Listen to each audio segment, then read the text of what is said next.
That's Graham Hill producing the show. Dennis Cox in again for Tim Donnelly today. Now, speaking of last night, and this is by the way, I say prove it weekend for sports here in the state of North Carolina. Prove it weekend. And you think like, well, Dennis, the Canes won last night 4-2. Like we saw another Martin Necas goal. We saw another Seth Jarvis goal. We saw the power play score again. We saw Jack Roslovic get his third goal in 6 games. We saw Eric Robinson get his first goal. Heck, we saw a great performance by Pyotr Kochetkov. What are you talking about? Prove it.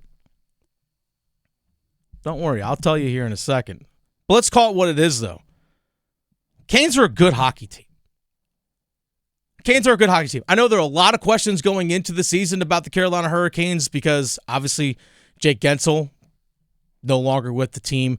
Brady Shea, Brett Pesce, those guys no longer with the team. A lot of different guys that were here last year, gone. No Steph Nason as well. These guys are gone. A lot of production left. No Teuvo Teravainen. Okay, insert new guys. Shane Gostisbehere, Sean Walker, Eric Robinson, William Carrier, Jack Roslovic. We're like, well, these guys don't have the overall production, these guys coming in, that the guys left had. It doesn't mean you're not a good hockey team. So even a lot of people question, is this team even capable of making the playoffs? Well, heck, the way they've started this season, yeah. I hope that answered that question. By the way, the additions that were brought in, the guys that I mentioned, Eric Robinson, his size, his speed, and he's shown he has ability to help create offense, fits in perfectly to what Rob brind'amour does. I actually was sitting in for Adam Gold recently for one of the Canes games. Actually, when they were on the road at St. Louis, I did Storm Watch and Aftermath as well as intermissions, and I talked to Walt Ruff from Hurricanes.com. I asked him about Eric Robinson, just how well he fits. Just his style of play fits in perfectly with what Rob brind'amour wants. His size, his speed, the physicality in which he plays with. I know he's listed at like 6'2", 200. Having stood next to that guy in the locker room, pretty sure he's bigger than 200. Like the dude's built like a house in a good way. Robinson has been good. And he's obviously moved up the lineup. He actually played on the second line with Jesperi Kotkaniemi and Martin Necas. By the way, speaking of Martin Necas, remember that goal he scored against Edmonton where he went to the front of the net, had a nice little redirect? Who dropped that dime to him? It was Eric Robinson. Now, I'm not going to sit here and tell you that Eric Robinson's going to be like a 50-point guy. That's not my point. What I'm saying is he fits perfectly. Same with William Carrier. Fits perfectly into the bottom 6. Plays heavy, great skater, size. Roslovic, great speed. Really good skill, and he has a chance to play with the big boys for the team. He's playing alongside Aho and Svech. He has 3 goals in 6 games. Shane Gostisbehere, it's been awesome. We've seen him here before, and he's doing it again. Sean Walker, his impact goes beyond the stat sheet in terms of keeping pucks in the zone, taking away space from guys in the neutral zone, though you do want to see him crack the stat sheet a little bit more. You want to see a little bit more crooked numbers when you look at points from him. I think he's going to get there. The one thing that Shane Gostisbehere has over Sean Walker is that Gostisbehere played here before. Walker's learning it new on his own. It just takes a little time. We saw Orlov take time. We saw Brent Burns take time. When we talk about prove it for these guys, there's a couple of star players that I'm looking at specifically. Martin Necas. Martin Necas, you're off to a hot start, man. 8 points in 6 games.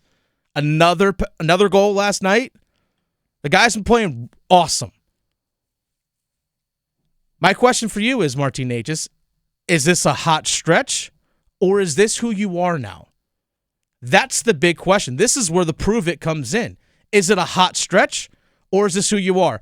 I've always said this. I've said it on this show. I've said it on other shows that I've hosted. I know Tim has even echoed it from me. Everyone is capable of having a great moment.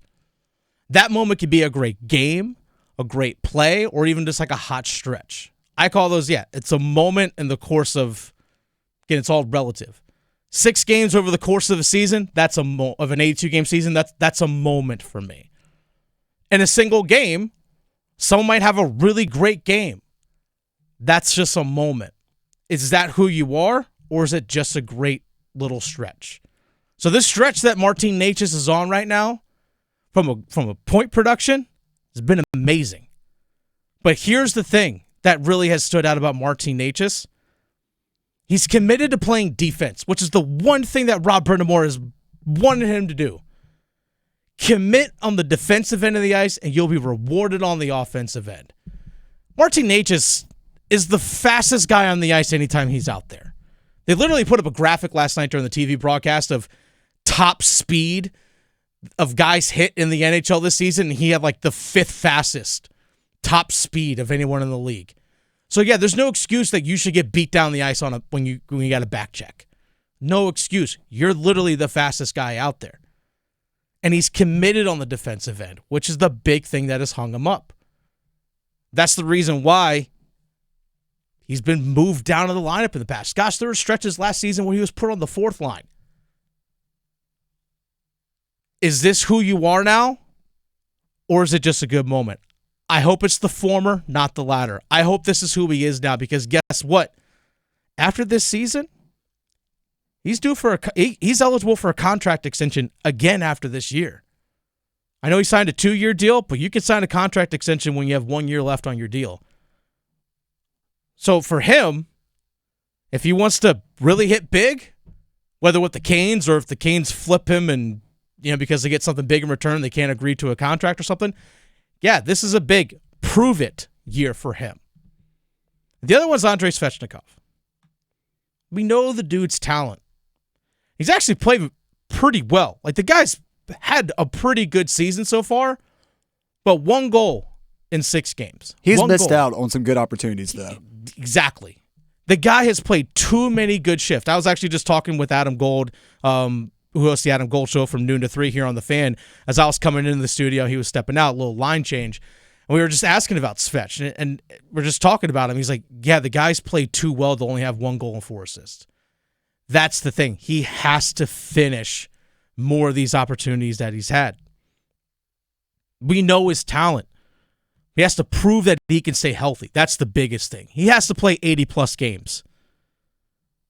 He has to play 80-plus games. I know if you look at like his career stats in terms of games played, a couple of those seasons are skewed a bit because of COVID years and that kind of stuff. So some seasons were shortened. But the last time the only really time we saw him get 82 games was his rookie year. Like, okay, you're a rookie. But in 21-22, he played 78 games. 30 goals, 39 assists, nice season at 69 points. That's the only time he's hit the 30-goal mark. That's it. Now, 5 points overall in 6 games. He's had points in 4 of the 6. You have to be more consistent. You have to be the superstar that we all see in you. Now, I also wonder as well that this offseason, he actually had the opportunity to train as opposed to rehab. I wonder if he's also feeling that pressure himself a little bit in terms of, I need to stay healthy. I need to be the guy. I have to be the one that scores. I have to be the one that's in the stat sheet every single night. I wonder if he's feeling that pressure. Maybe he's gripping the stick a little bit too tight. But the guy keeps putting together great shift after great shift after great shift, but the production hasn't quite matched that yet. So yes, Svech, you're the number 2 overall pick. Prove that you can do this. That you could be a point-per-game guy. Not near a point-per-game guy, but a point-per-game guy. We know what we're going to get with Aho. Jarvis scored again yesterday, which he's kind of patenting this high-slot spinner Rooney like Booker team, putting one in the top corner and scoring. But Svech, Necas, 2 stars that got to continue to prove it. And I'll also throw in one young guy too, Jackson Blake. You scored 2 goals in the first 3 games this season. Continue to prove that you belong by playing the game the right way. I know he had the least amount of ice time yesterday for the Carolina Hurricanes. Sometimes that's a matchup thing on the road because you're not able to actually get the lines out there that you want and get the matchups that you want. So sometimes Rob brind'amour is going to lean on his top guys more on the road. Continue to stay the course, young man. Keep doing what got you there.